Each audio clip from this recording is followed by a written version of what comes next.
अरे अरे, कोई बात नहीं, घबराइए मत। ये बात अपने आप में थोड़ी आश्चर्यजनक और अफसोसनाक है कि आज की दौर के बहुत ही कम सिने प्रेमियों ने भारतीय सिनेमा के शुरुआती दौर के पॉपुलर कॉमेडियंस में से एक गोप का नाम सुना है। हालांकि गोप साहब पर फिल्माया गया 1949 की फिल्म पतंगा का गीत मेरे पिया गए रंगून वहाँ से किया है टेलीफोन आज भी उतना ही कर्णप्रिय और लोकप्रिय है जितना कि हमेशा रहा है। गोप को भले ही आज के दौर में भुला दिया गया हो, लेकिन 40 और 50 के दौर में वो भारत के स्टार कॉमेडियन थे। गोप साहब का जन्म 11 अप्रैल 1913 को सिंध के हैदराबाद में रहने वाले एक सिंधी हिंदू परिवार में हुआ था। अब ये इलाका पाकिस्तान में पड़ता है। गोप साहब का पूरा नाम गोप विशनदास कमलानी था। ये 7 भाई बहन थे, 3 बहनें और 4 भाई। इनके पिता ब्रिटिश सरकार में एक ऑडिट ऑफिसर थे। अपने बच्चों को पढ़ाने के लिए उन्होंने जी तोड़ मेहनत की थी। हालांकि गोप साहब को पढ़ने लिखने में बहुत ज्यादा दिलचस्पी नहीं थी। गोप साहब मैट्रिक में भी फेल हो गए थे।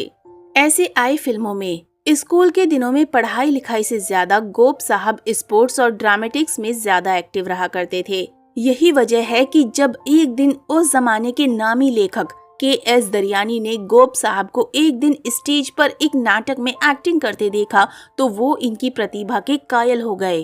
के.एस. दरियानी उसी दिन गोप साहब से मिले और उन्हें इंसान या शैतान नाम की फिल्म में काम करने का ऑफर दे दिया। वो फिल्म ईस्टर आर्ट प्रोडक्शंस के बैनर तले बन रही थी और उस फिल्म को मोती गिडवानी डायरेक्ट कर रहे थे।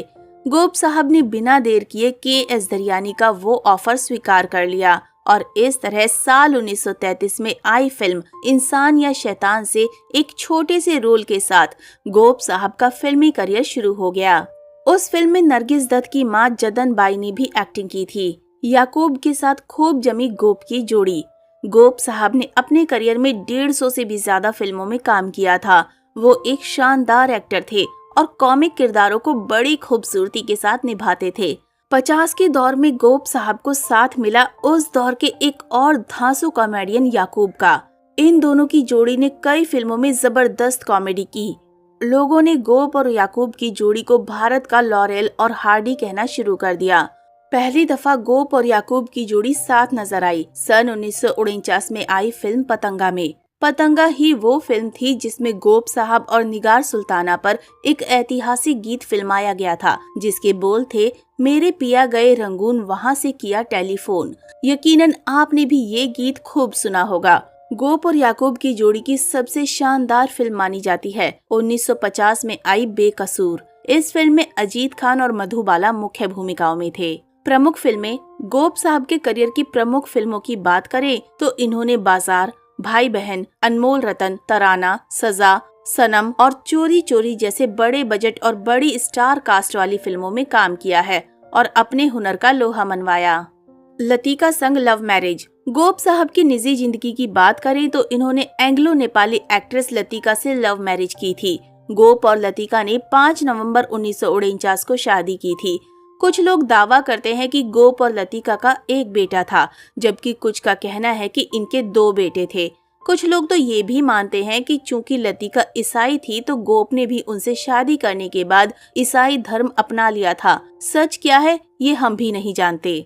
गोप के करियर की और बातें। अपने करियर के एक दौर में गोप साहब ने नेगेटिव शेड्स वाले कैरेक्टर्स भी प्ले किए थे। हालांकि उनके निभाए नेगेटिव कैरेक्टर्स में कॉमिक टच भी हुआ करता था। दिलीप कुमार मधुबाला स्टारर तराना में गोप ने एक कॉमिक टच वाला नेगेटिव रोल ही प्ले किया था। एक वक्त ऐसा भी आया जब गोप साहब ने फिल्म प्रोडक्शन में भी हाथ आजमाया था। अपने छोटे भाई राम कमलानी के साथ मिलकर गोप साहब ने अपना एक प्रोडक्शन हाउस एस्टेब्लिश किया था। अपने प्रोडक्शन हाउस के अंडर में गोप साहब ने हंगामा और मालकी नाम की 2 फिल्में भी प्रोड्यूस की थी, जिनका डायरेक्शन इनके भाई राम कमलानी ने किया था। हालांकि फिल्म निर्माण में गोप और उनके भाई को सफलता नहीं मिल पाई थी। गोप जैसी मौत किसी और कलाकार को नहीं मिली होगी। गोप साहब का जीवन और उनका करियर बहुत शानदार चल रहा था, लेकिन फिर एक दिन एक ऐसी मनहूस और हैरान कर देने वाली खबर आई जिसने देश भर के सिने प्रेमियों के दिल तोड़ दिए। गोप साहब तीसरी गली नाम की फिल्म की शूटिंग कर रहे थे। उस फिल्म में इनका एक सीन था जिसमें इन्हें हार्ट अटैक आता है और ये कहते हैं मैं ऊपर जा रहा हूँ। जैसे ही गोप साहब ने ये डायलॉग बोला और वो जमीन पर गिरे, शूटिंग स्थल पर मौजूद हर किसी ने गोप के लिए तालियां बजाई। लेकिन काफी देर तक जब गोप साहब नहीं उठे तो उन्हें उठाने की कोशिश की गई, मगर तब तक गोप साहब इस दुनिया से जा चुके थे। वो फिल्मी सीन उनकी जिंदगी का असल किस्सा बन गया। उस दिन गोप साहब को सच में एक तेज हार्ट अटैक आ गया और साल 1957 में गोप साहब की मौत हो गई। पूरी दुनिया में शायद ही ऐसी मौत किसी और कलाकार को मिली हो जैसी गोप साहब को मिली थी। गोप साहब की मौत की खबर ने फिल्म इंडस्ट्री में सनसनी फैला दी थी।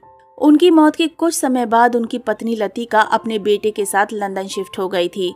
गोप साहब की कुछ फिल्में उनकी मृत्यु के बाद ही रिलीज हुई थी और तीसरी गली नाम की जिस फिल्म की शूटिंग के दौरान गोप साहब की मृत्यु हुई थी वो 1958 में रिलीज हुई थी।